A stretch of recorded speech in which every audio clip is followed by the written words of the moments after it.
Hello students, आज हम हमारा जो चैप्टर जो हम पढ़ रहे थे डॉक्टर एपीजे अब्दुल कलाम, उनका चैप्टर पढ़ने वाले हैं। ये हमारा यूनिट 4 है और इसका नाम है आई हैव डन इट, मतलब मैंने यह कर दिया है। ठीक है। और ये चैप्टर यूनिट 4 का सेक्शन 1 है द मिसाइल मैन। और ये जो हम पढ़ने वाले हैं, ये जो मिसाइल मैन है उनका जो डॉक्टर एपीजे अब्दुल कलाम है उनका एक इंटरव्यू है, मतलब उनके इंटरव्यू का एक छोटा सा पार्ट है। ठीक है, तो हम इसको स्टार्ट करते हैं। It was indeed a great honor when Dr. APJ Abdul Kalam agreed to interact with us despite his busy schedule. In this interview, the missile man shares his experience and views on science, education and future India with the Cordova team. अब यहाँ पे क्या बताया जा रहा है कि ये जब डॉक्टर एपीजे अब्दुल कलाम ने के साथ में जब इंटरव्यू के लिए उन्होंने हम अपना बहुत इम्पोर्टेंट समय दिया कॉर्डोवा टीम को, तो ये उनके लिए बहुत ही सम्मान की बात थी। उन्होंने यहाँ पर जो मिसाइल मैन है उन्होंने कॉर्डोवा टीम से अपने अनुभव को साझा किया है। ठीक है, तो हम स्टार्ट करते हैं। तो सबसे पहले यहाँ पर हमको आप लोगों को क्या दिखाई दे रहा है कि एक क्वेश्चन पूछा गया है, मतलब कॉर्डोवा टीम ने ये question doctor APJ Abdul Kalam से पूछा है। तो उन्होंने क्या पूछा है, could you please narrate the incident that proved to be turning point in your life which eventually shaped your profession. मतलब क्या आप कृपया एक घटना बता सकते हैं जो आपके जीवन में एक महत्वपूर्ण मोड़ साबित हुई, जिसने अंततः आपके पेशे को आकार दिया। मतलब क्या आप ऐसा कोई इंसिडेंट, ऐसा कोई वाक़या बता सकते हैं जिसकी वजह से आपको मतलब आपके जीवन में एक मोड़ आया हो और आपके जीवन को पूरा अपने लक्ष्य को निर्धारित करने के लिए आपने सोचा हो जिस घटना के बाद, तो आप ऐसी एक किसी घटना का वर्णन कीजिए। तो it happens at the age of 10 when I was starting in class 5. I had a teacher, Shri Shiva Subramanya Iyer. He was one of the best teachers in our school. One day he was teaching about birds' flight. He drew a diagram of a bird on the blackboard, depicting the wings, tail, and the body structure. With the head, he explained how birds create the life and fly. He also explained how they change direction while flying. At the end of the class, he wanted to know whether we had understood how birds fly. I said that I had not. Many other students also said that they had not understood. अब यहाँ पर वो क्या बता रहे हैं doctor APJ Abdul कलाम, वो कह रहे हैं कि यह उस समय हुआ था, उस समय की बात है जब मैं 10 साल का था और हमारे शिक्षक जो उनके टीचर थे शिव सुब्रमण्य अय्यर, वह हमारे स्कूल के सब जो टीचर्स थे उनमें से एक बेस्ट टीचर थे, अच्छे शिक्षक थे। एक दिन वह पक्षियों की उड़ान के बारे में पढ़ा रहे थे। उन्होंने ब्लैक बोर्ड पर एक बर्ड का चित्र बनाया, एक पक्षी का चित्र बनाया जिसमें उनकी पंख, पूँछ, सिर के साथ शरीर की संरचना का चित्रण था। मतलब पूरा बर्ड को उन्होंने वहाँ पर ड्रॉ किया था। उन्होंने बताया कि कैसे पक्षी उड़ते हैं, उठते हैं और उड़ते हैं। उन्होंने ऐसा बताया कि मतलब अगर कोई पक्षी नीचे बैठा है तो वो कैसे उठेगा और फिर वो कैसे उड़ेगा, ये उन्होंने बच्चों को समझाया। उन्होंने यह भी बताया कि उड़ते समय वे जो अपना डायरेक्शन है उड़ने का वो कैसे बदलते हैं, वो कैसे दिशा बदल देते हैं। क्लास ख़त्म होने पर वे यह जानना चाहते थे कि क्या हम समझ गए हैं कि पक्षी कैसे उड़ते हैं। जैसे सब टीचर्स आपको पढ़ाने के बाद आपसे पूछते हैं ना कि आपको समझ में आया कि नहीं, ऐसे ही उनके टीचर भी उनसे पूछना चाह रहे थे कि उनको ये बात समझ में आ गई कि नहीं कि पक्षी कैसे उड़ते हैं। तो डॉक्टर एपीजे अब्दुल कलाम कहते हैं कि मैंने कहा कि मैं नहीं समझा। मतलब उन्होंने क्या कहा कि वो नहीं समझे।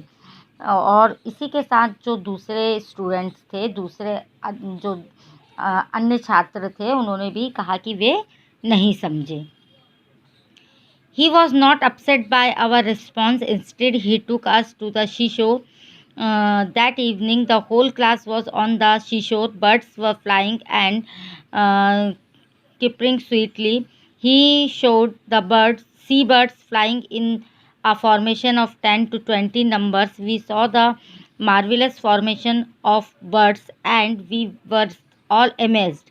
He showed the birds and asked us to see what it looks like when the birds fly. We saw the wings being flapped. He asked us to look at the tail portion and the combination of flapping wings and twisting tail. We noticed closely and found that the birds in the condition flew in the direction they want. Then he asked us a question: where is the engine of the bird and how is it powered? A bird is powered by its own life and the motivation of what it wants. All these things were explained us to within 15 minutes. We all understood the whole bird's dynamics with a practical example. अब वो यहाँ क्या बता रहे हैं कि जब उन्होंने अपने टीचर को बोला कि उनको समझ में नहीं आया, तब टीचर का जो मतलब टीचर की जो प्रतिक्रिया थी वो क्या थी, वे बताते हैं कि वे हमारी प्रतिक्रिया से परेशान नहीं हुए, इसके बजाय वे हमें समुद्र के किनारे ले गए और उस शाम जो है पूरी क्लास समुद्र के किनारे थी। पक्षी उड़ रहे थे और चहक रहे थे। उन्होंने हमें 10 से 20 पक्षियों की संख्या जो समुद्री पक्षी थे को उड़ते हुए दिखाया। हमने पक्षियों के जो पक्षी एक साथ झुंड में उड़ रहे थे उनके अद्भुत गठन को देखा और हम सभी चकित रह गए। उन्होंने हमें पक्षियों को दिखाया और यह देखने को कहा कि जब पक्षी उड़ते हैं तो कैसे दिखते हैं, मतलब उनके पंख कैसे दिख रहे हैं, उनकी पूँछ कैसी दिख रही है, ऐसा उन्होंने बोला। हमने देखा पक्षी पंख फड़फड़ा कर उड़ रहे हैं। उन्होंने हमें पूँछ वाले हिस्से और पंख फड़फड़ाने वाले जो उनका जो संयोजन है, उनका जो उसको कॉम्बिनेशन है, उसको देखने के लिए उन्होंने कहा। किसने कहा? उनके टीचर ने कहा। किससे? अब्दुल कलाम और उनकी क्लास से। हमने बारीकी से देखा और पाया कि पक्षी जिस मतलब उस स्थिति में जिस दिशा में उड़ना चाहते हैं उड़ते हैं। तब उन्होंने हमसे एक सवाल पूछा, पक्षी का इंजन कहाँ है और वो कैसे संचालित होता है, मतलब उसको कौन चला रहा है, मतलब कौन उड़ा रहा है। तब वो बोलते हैं, एक पक्षी अपने स्वयं के जीवन और प्रेरणा से संचालित होता है। मतलब वो जो एक पक्षी है वो अपना खुद का उसका इंजन है और वो खुद ही से उसको पावर्ड करता है, संचालित करता है। ये सारी बातें हमें उन्होंने 15 मिनट के अंदर समझाई। हमने एक व्यवहारिक उदाहरण के साथ पक्षी की गतिशीलता को समझा। मतलब उन्होंने प्रैक्टिकली एग्जाम्पल से क्लास को समझाया कि पक्षी जो है वो कैसे उड़ते हैं। ठीक है। From that day I thought that my future study had to be with reference to flight and flight sciences. One evening after the classes, I asked the teacher, "Sir, please tell me how to progress further in learning flight sciences." He patiently explained to me that I should complete class 8, go to high school, and then I should go to college. That may lead me to my education of flight.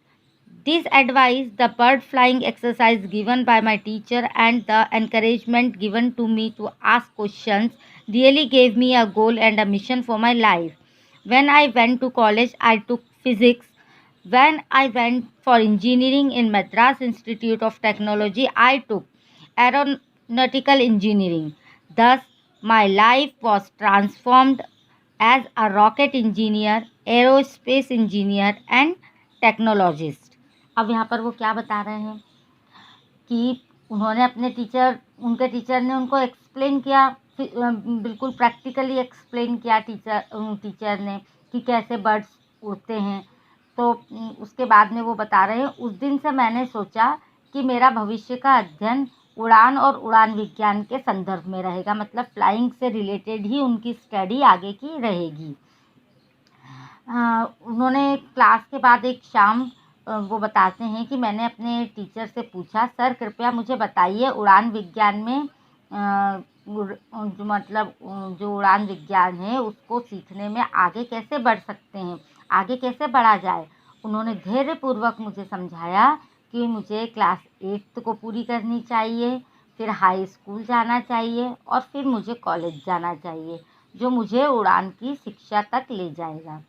यह सलाह मेरे शिक्षक द्वारा दिए गए पक्षी उड़ान अभ्यास और मेरे प्रश्न पूछने के प्रोत्साहन ने वास्तव में मुझे एक लक्ष्य दिया। और जब मैं कॉलेज गया तो मैंने एक मिशन बनाया, मैंने फ़िज़िक्स लिया। और जब मैं मद्रास इंस्टीट्यूट ऑफ टेक्नोलॉजी में इंजीनियरिंग के लिए गया तो मैंने एरोनॉटिकल इंजीनियरिंग ली। इस प्रकार मेरा जीवन एक रॉकेट इंजीनियर, एरोस्पेस इंजीनियर और प्रौद्योगिकीविद के रूप में बदल गया। ऐसा वो बोलते हैं कि जब उनकी टीचर ने उनको एक्सप्लेन किया था, उसके बाद वो उससे उनको इतना इंटरेस्ट आया था कि उन्होंने अपनी जो लाइफ है वो फ्लाइंग के साइंस में ही बनाने के लिए उन्होंने सोचा था। उन्होंने इसके लिए एक एम तैयार किया था और उसको उन्होंने पूरा भी किया।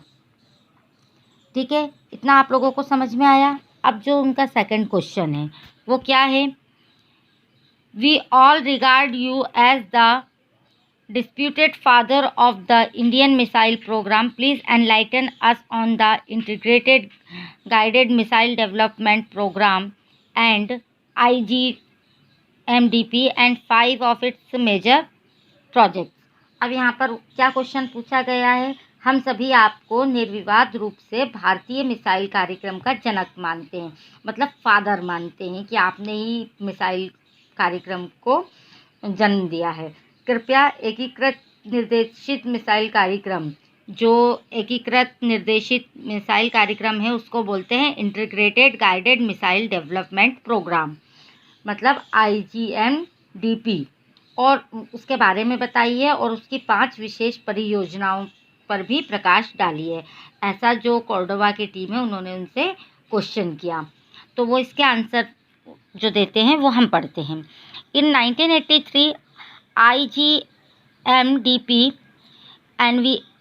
envisaged development of 5 missile system: Prithvi, surface to surface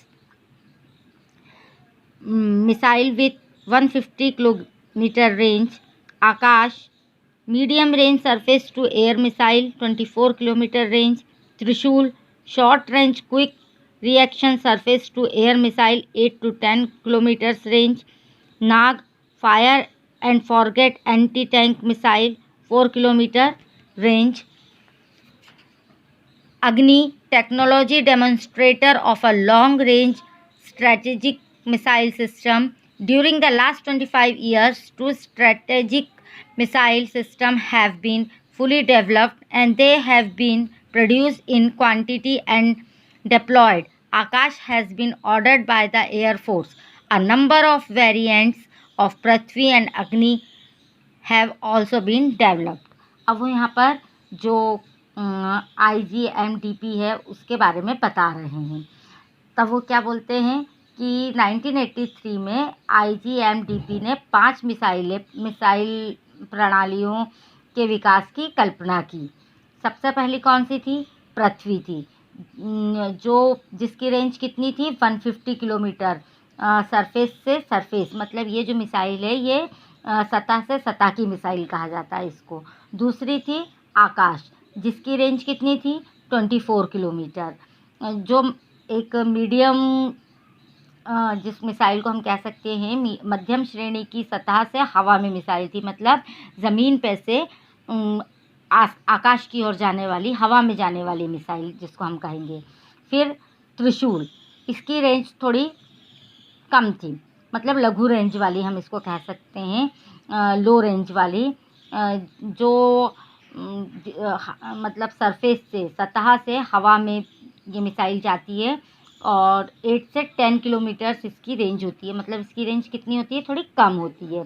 फिर आती है नाग, फायर एंड फॉरगेट, ये एंटी टैंक मिसाइल है जिसकी रेंज 4 किलोमीटर्स है। फिर आती है अग्नि, एक लंबी दूरी की रणनीतिक मिसाइल प्रणाली जिसको हम कहेंगे, ये जो अग्नि है ये बहुत लंबी दूरी तक जा सकती है, ऐसा उन्होंने बताया। फिर उन्होंने क्या कहा, during the last 25 years 2 strategic missile system have been fully developed and they have been produced in quantity and deployed। यहाँ पर वो बता रहे हैं कि पिछले 25 वर्षों के दौरान जो 2 रणनीतिक मिसाइल सिस्टम पूरी तरह से विकसित किए गए हैं और उन्हें मात्रा में उत्पादित और तैनात किया गया है। मतलब उनका बहुत सारा उत्पादन उनका किया गया है, बहुत सारी मिसाइल्स बनाई गई हैं और उनको तैनात किया गया है। आकाश को वायुसेना ने आदेश दिया है, पृथ्वी और अग्नि को भी विकसित किया गया है। जो आकाश जिसको हमने देखा था, जो पहली हमारी मिसाइल थी मीडियम रेंज की, जो सरफेस से एयर मिसाइल जिसको कहा गया है, जिसकी रेंज 24 किलोमीटर है, उसको जो एयरफोर्स ने ऑर्डर अच्छे से प्रोड्यूस करने के लिए कहा गया, पृथ्वी और अग्नि को भी अच्छे से विकसित करने के लिए कहा गया है। अब जो हमारा नेक्स्ट क्वेश्चन है वो क्या है, मतलब हमारा नहीं, जो कॉर्डोवा की टीम है उनका क्वेश्चन है। We are often troubled by the inequality of access to education. How can this be resolved? How can the students help in solving this problem? अब यहाँ पर उन्होंने क्या क्वेश्चन पूछा है, हम अक्सर जो है शिक्षा की पहुँच की असमयता से परेशान हैं, मतलब सबके पास पूरी रूप से शिक्षा नहीं पहुँच पा रही, इस बात से परेशान है। इसका समाधान कैसे हो सकता है, मतलब इस प्रॉब्लम को हम कैसे सॉल्व कर सकते हैं, इसका समाधान कैसे हो सकता है, इस समस्या को हल करने में हम स्टूडेंट्स की कैसे मदद कर सकते हैं। और उन्होंने बोला कि ये जो समस्या है शिक्षा की, इसको सॉल्व करने में हम स्टूडेंट्स की कैसे मदद कर सकते हैं। तो इसके लिए जो एपीजे अब्दुल कलाम है वो क्या कहते हैं, this can be resolve only by enhancing the number of seats in professional courses like medical, pharma and management, as has been done in the case of engineering. Today a number of engineering seats are vacant. Students have a choice for getting the best education. Students can also solve the problem by going for distant education programs, which will reduce the load on classroom education. Institutions have to ensure that in distant education programs the content quality is high and appropriately supplemented with contact programs। अब यहाँ पर वो क्या बता रहे हैं कि यह केवल चिकित्सा, फार्मा और प्रबंधन जैसे व्यावसायिक पाठ्यक्रमों में सीटों की संख्या बढ़ाकर हल किया जा सकता है। मतलब जो हमारी मेडिकल की फील्ड है, फार्मेसी की फील्ड है, मैनेजमेंट की फील्ड है, इन सब में जो सिलेबस है उसकी जो इन सब सिलेबस में जो सीट्स हैं उनको बढ़ाकर किया जा सकता है। जैसे कि इंजीनियरिंग के मामले में किया गया है, अभी जो एट प्रेजेंट में इंजीनियरिंग के मामले में किया है, उनकी सीट्स को क्या कर दिया गया है, बढ़ा दिया गया है।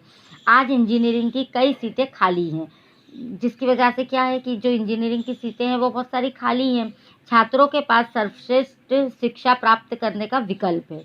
आज इतने सारे एजुकेशन से रिलेटेड चीज़ें हो गई हैं कि कोई भी स्टूडेंट जो है अच्छी से अच्छी शिक्षा प्राप्त कर सकता है।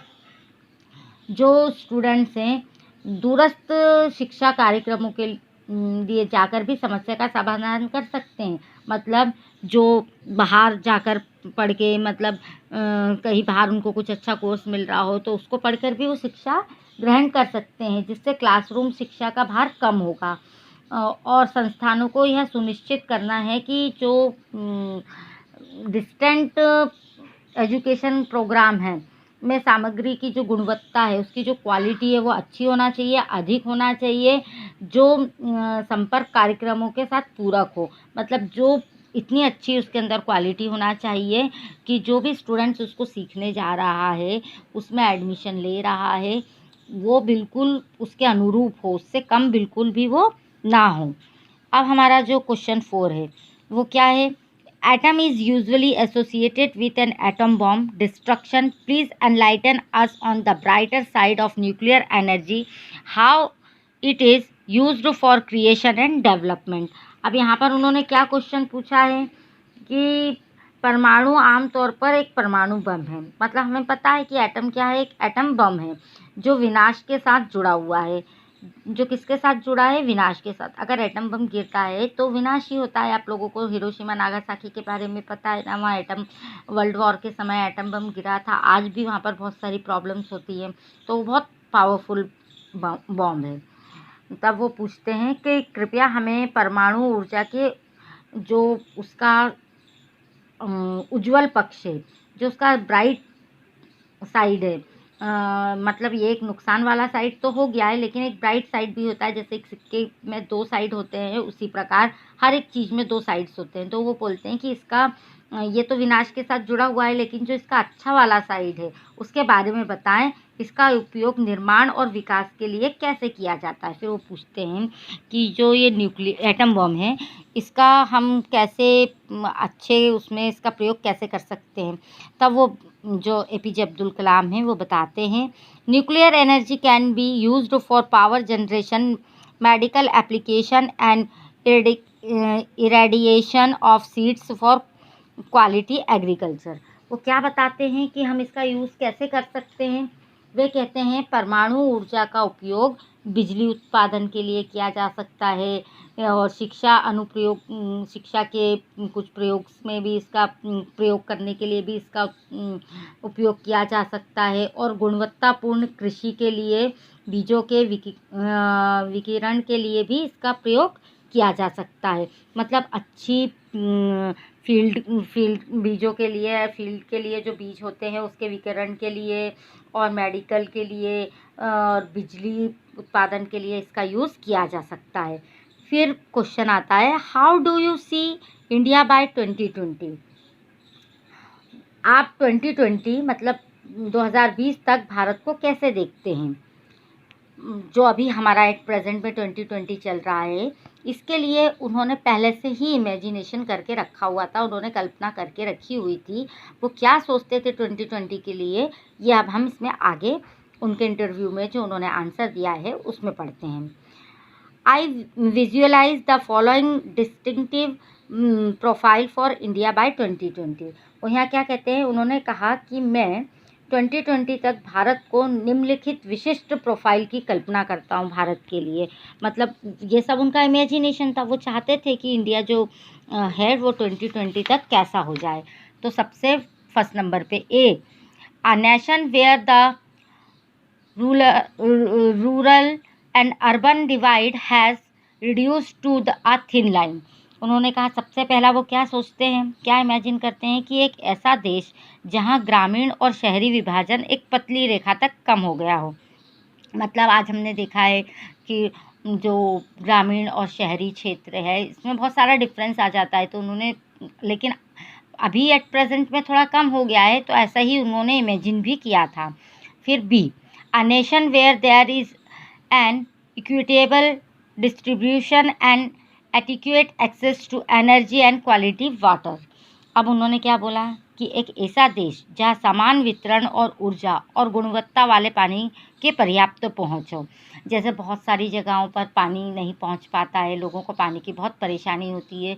तो उन्होंने क्या बोला कि क्वालिटी वाटर जो है वो 2020 तक सब जगह पहुँच सके, ऐसा देश वो चाहते थे। अभी पहुंचता है, वैसे एट प्रेजेंट में सब जगह पानी है पर्याप्त। अब बहुत कम ऐसी जगह बची है जहाँ पानी पहुंचने में थोड़ी सी प्रॉब्लम है, लेकिन हम लोगों ने देखा है कि बहुत सारी पाइपलाइंस डालने से सब जगह पानी पहुंचने लगा है।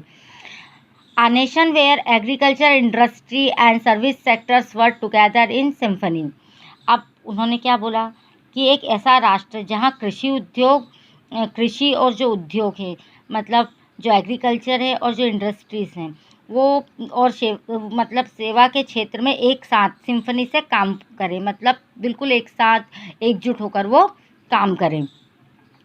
A nation where education was value system is not denied to any meritorious candidate because of social और economic discrimination।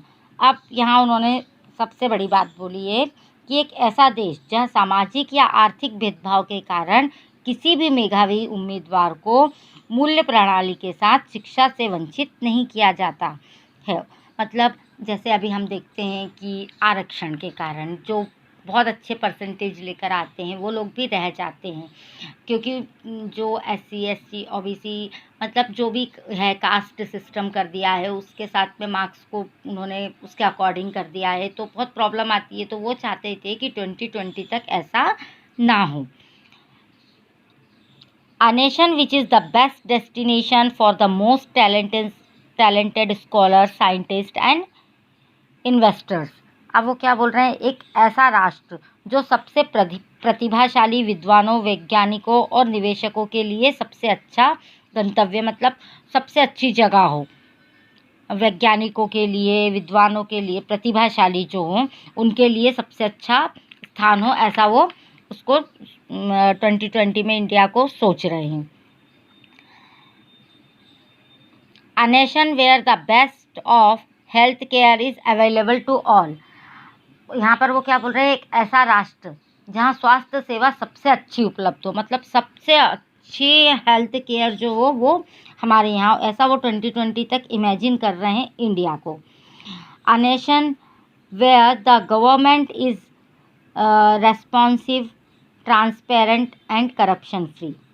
अब यहाँ पर भी उन्होंने एक सबसे बड़ी बात बोली है, वो बोल रहे हैं कि एक ऐसा राष्ट्र जहाँ सरकार उत्तरदायी, पारदर्शी और भ्रष्टाचार से मुक्त हो, क्योंकि भ्रष्टाचार के कारण आज बहुत ख़राब गवर्नमेंट की कंडीशन हो जाती है। तो उसके लिए उन्होंने बोला है कि ऐसी गवर्नमेंट होना चाहिए जो उत्तरदायी हो, ट्रांसपेरेंट हो, बिल्कुल उसकी साफ़ सुथरी छवि हो और वो करप्शन फ्री हो। A nation where poverty has been totally eradicated, illiteracy removed and crimes against women and children are absent and no one in the society feels alienated। ठीक है, यहाँ पर वो क्या बोल रहे हैं कि एक ऐसा राष्ट्र जहाँ गरीबी पूरी तरह से समाप्त हो गई हो, अशिक्षा हटा दी गई हो और महिलाओं और बच्चों, मतलब जो महिलाएं हैं और जो बच्चे हैं उनके खिलाफ अपराध जो है वो बिल्कुल ना के बराबर हो गए हों, और जो समाज है उसमें कोई भी अपने को अलग थलग महसूस नहीं करता हो। क्या कहते हैं कि बिल्कुल जो अशिक्षा है, इलिटरेसी है, वो ख़त्म हो गई हो, मतलब सब लोगों को समान रूप से शिक्षा मिले। जो महिलाएं हैं और जो बच्चे हैं उनके साथ में जो उनके खिलाफ जो अपराध होते हैं वो एकदम पूरी तरह से ख़त्म हो जाएं। सब व्यक्ति जो है समाज में वो अपने को अलग थलग महसूस ना करें, मतलब सब एक यूनिटी के साथ रहें। A nation that is prosperous, healthy, secure, devoid of terrorism, peaceful and happy and continues with sustainable growth path। अब यहाँ क्या बोल रहे हैं, एक ऐसा राष्ट्र जो समृद्ध हो, स्वस्थ, सुरक्षित, आतंकवाद से रहित, शांतिपूर्ण और खुशहाल हो और निरंतर विकास की राह बनाए। मतलब उनकी जो इमेजिनेशन था 2020 के लिए, इसमें उन्होंने क्या कहा कि एक हमारा देश एक ऐसा राष्ट्र हो जो बिल्कुल समृद्ध हो, मतलब उसके पास पैसों की कोई कमी ना हो, स्वस्थ हो, सुरक्षित हो, आतंकवाद से रहित हो, शांतिपूर्ण हो और खुशहाल हो और निरंतर विकास की राह बनाए, हमेशा डेवलप होता रहे, ग्रो होता रहे, है ना। A nation that is one of the best place to live in and is proud of its leadership। अब उन्होंने क्या कहा, एक राष्ट्र जो रहने के लिए सबसे अच्छे स्थानों में से एक है और जो अपने नेतृत्व पर गर्व करता है, अपनी लीडरशिप पर प्राउड फील करता हो, ऐसा हमारा देश होना चाहिए। अब नेक्स्ट क्वेश्चन है, we know that you are a connoisseur of classical Carnatic music, how and when did you develop this interest। अब यहाँ पर क्या क्वेश्चन पूछा गया है, हम जानते हैं कि आप शास्त्रीय कर्नाटक संगीत के पारखी हैं, आपने इस रुचि को कब और कैसे विकसित किया। मतलब ऐसा नहीं है कि मिसाइल मैन खाली साइंटिस्ट थे या अच्छे प्रोफेसर थे, एरोस्पेस से रिलेटेड थे, उनको म्यूज़िक की भी जानकारी थी, ऐसा हमको इस इंटरव्यू से पता चल रहा है ना। This I had developed when I was in St. Joseph College, Trichy, Particularly, I enjoyed the imaginative alapanas of music exponents like M.S. Subbalakshmi and Samanguri Srinivasa Iyer. My friends Sanatan Santanam and myself were regular listeners in यहाँ पर उनके उसमें बता रहे हैं कि वो जो है म्यूज़िक के बारे में भी जानकारी रखते थे। तो यहाँ पर जो उनके मतलब क्या है, सनातन वर regular listener in Thiruvayar Tyagaraja festivals. While we were studying in St. Joseph College, Trichy, we used to discuss the ragas for weeks in the hostel after listening the music in Tyagaraja festival. अब यहाँ पर वो क्या बता रहे हैं कि उन्होंने ये कब विकसित किया, उनसे ऐसा पूछा गया था कब और कैसे विकसित हुआ उनमें ये, तो उन्होंने बताया कि ये जो म्यूज़िक है तब विकसित किया जब मैं सेंट जोसेफ कॉलेज त्रिची में था। क्या बता रहे हैं वो कि कब किया उन्होंने, जब वो सेंट जोसेफ कॉलेज त्रिची में थे। विशेष रूप से मैंने जो M.S. सुब्बुलक्ष्मी और सेमंगुड़ी श्रीनिवास अय्यर जैसे संगीत विस्तारकों के कल्पनाशील अल्पना जो एक तरह का राग है का आनंद लिया। मेरे दोस्त संथानम और मैं तिरुवैयार त्यागराज महोत्सव में नियमित श्रोता थे, लिसनर थे। मतलब वो नियमित रूप से उस फेस्टिवल में ये जो म्यूज़िक है इसको सुनने के लिए जाते थे जब हम सेंट जोसेफ कॉलेज में त्रिची में पढ़ रहे थे। किस समय जाते थे? जब वो सेंट जोसेफ कॉलेज त्रिची में पढ़ रहे थे उस समय हम त्यागराज महोत्सव में संगीत सुनने के बाद हॉस्टल में हफ्तों तक रागों पर चर्चा करते थे। वो क्या बता रहे हैं कि जब वो इन सब को सुनने के लिए जाते थे तब वो मतलब बहुत कुछ सप्ताह तक जो वहाँ पे वो जो राग सुनकर आते थे उनके बारे में वो लोग डिस्कस करते थे आपस में, जो भी उनको उसमें लगा हो राग में उसके बारे में वो डिस्कस करते थे। अब जो नेक्स्ट क्वेश्चन है, any message for the future citizen of India. क्या क्वेश्चन है? भारत के भावी नागरिकों के लिए कोई संदेश। मतलब हमेशा कोई भी इंटरव्यू होता है तो उसमें लास्ट में पूछते ना आप कुछ मैसेज देना चाहते हैं, ऐसे ही उनसे भी ये पूछा गया। Friends, I would like to assert for the future citizens of India that no youth today needs to fear about the future. How? If you have an aim in life, realize that spent time cannot be recovered. The precious time has to be used for achieving the goal. Have the confidence to win, to defeat problems and succeed. Have a righteous heart. You will definitely succeed in all your missions. अब वो क्या message दे रहे हैं, क्या संदेश दे रहे हैं? वो बोल रहे हैं, दोस्तों मैं भारत के नागरिकों के लिए कहना चाहूँगा कि आज के युवाओं को भविष्य के बारे में डरने की ज़रूरत नहीं है। उनको भविष्य से डरने की ज़रूरत नहीं है क्योंकि बहुत सारे ऑप्शंस आ गए हैं। अब कैसे, हाउ, वो बोलते हैं कैसे ज़रूरत नहीं है? यदि आपके पास जीवन में उद्देश्य है, आपका कोई एम है, तो महसूस कीजिए कि बीता समय तो रिकवर मतलब कि वापस नहीं आ सकता है, लेकिन लक्ष्य प्राप्त करने के लिए कीमती समय का उपयोग किया जाना चाहिए। जो अब जो समय चला गया है वो तो वापस नहीं आएगा, लेकिन अगर आपको कोई लक्ष्य प्राप्त करना है तो जो आपका प्रीशियस समय है, जो हमारा कीमती समय है, हमारा हर समय कीमती होता है, तो उसका हमें सदुपयोग करना चाहिए, उसका उपयोग करना चाहिए, उसको वेस्ट नहीं करना चाहिए। समस्याओं को हरने और सफल होने के लिए जीतने का आत्मविश्वास रखें। मतलब ऐसा आत्मविश्वास रखें कि आप हर चीज़ में जीत जाएंगे। ऐसा कभी ना सोचें कि हमसे ये काम नहीं होगा, हम ये नहीं कर सकते। ट्राई सब काम के लिए करना चाहिए कि हाँ हम ये कर सकते हैं। कोई भी काम कठिन नहीं होता है ना। एक सच्चा धर्मी हृदय रखें, आप निश्चित रूप से अपने सभी अभियानों में सफल होंगे। क्या बोल रहे हैं वो कि एक सच्चा, बिल्कुल राइटियस और धर्मी हृदय आपका होना चाहिए, मतलब कोई पाप कपट कुछ ऐसा नहीं होना चाहिए। तब आप डेफिनेटली निश्चय रूप से अपने जीवन में के जितने भी मिशंस हैं, जितने भी जो अभियान है उसमें क्या हो जाएंगे, सफल हो जाएंगे। ये एक्सट्रैक्ट था, मतलब एक अंश था, एक अर्क था, जो कि एपीजे अब्दुल कलाम से लिए गए इंटरव्यू में से लिया गया था। तो स्टूडेंट्स, आई थिंक आपको समझ में आ गया होगा। Thank you.